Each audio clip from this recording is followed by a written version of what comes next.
to see the rising number of femicide cases. In fact, we are really shocked when we saw the bodies which were discovered at the Kware, because all the bodies were for ladies, or rather women. I don't know what is the root cause of this. What contribute to all this? Who slept on the job? We need to know some answers on these issues. Second, Honorable Chairman, I know he has answered issues on the issue of officers using excessive force during protest, but I also wanted to hear from him, what future plans do you have to ensure that future protests are going to be managed in a way that there'll be no loss of lives? Thank you, Honorable Chairman. Professor. Mr. Speaker, sir, with regard... Hold, Professor Emaso, you have a point of order? I think the nominee forgot to respond to mine. Which one? It was on the budget and the issue of recruitment. He did. I think I can respond together. He did. Okay. He did, very clearly.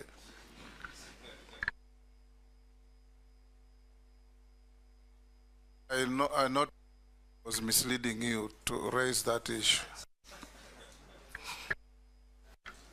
Mr. Speaker, with regard to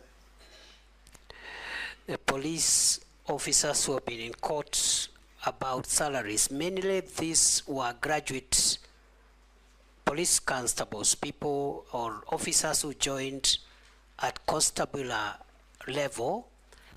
During their time, they went to school and studied for a degree. They have been arguing that they need to be taken straight to inspectorate. And there has been a long court battle. As soon as that court matter is settled by the apex court, we'll implement whatever decision will come from our judiciary. With regard to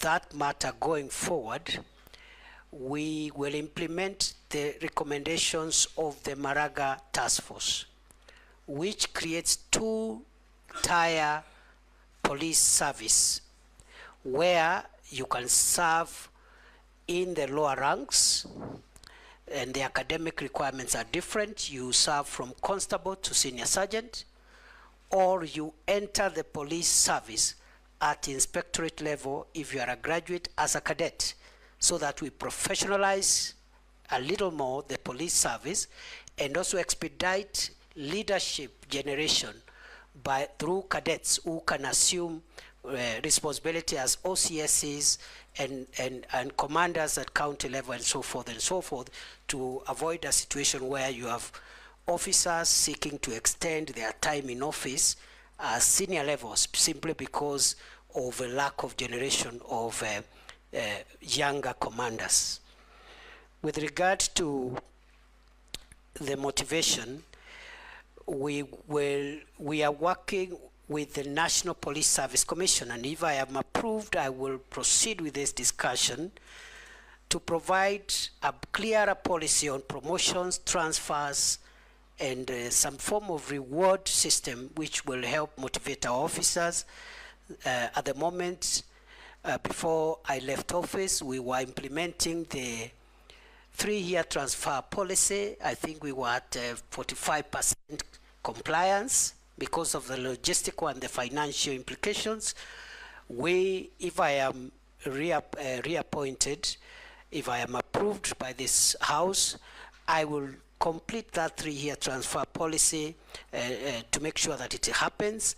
And also, we will have a fast-track promotion arrangement for officers who do very well. For example, if you're a county police commander, you help in reducing crime, you help in fighting femicide, you help in fighting you have certain targets which you meet.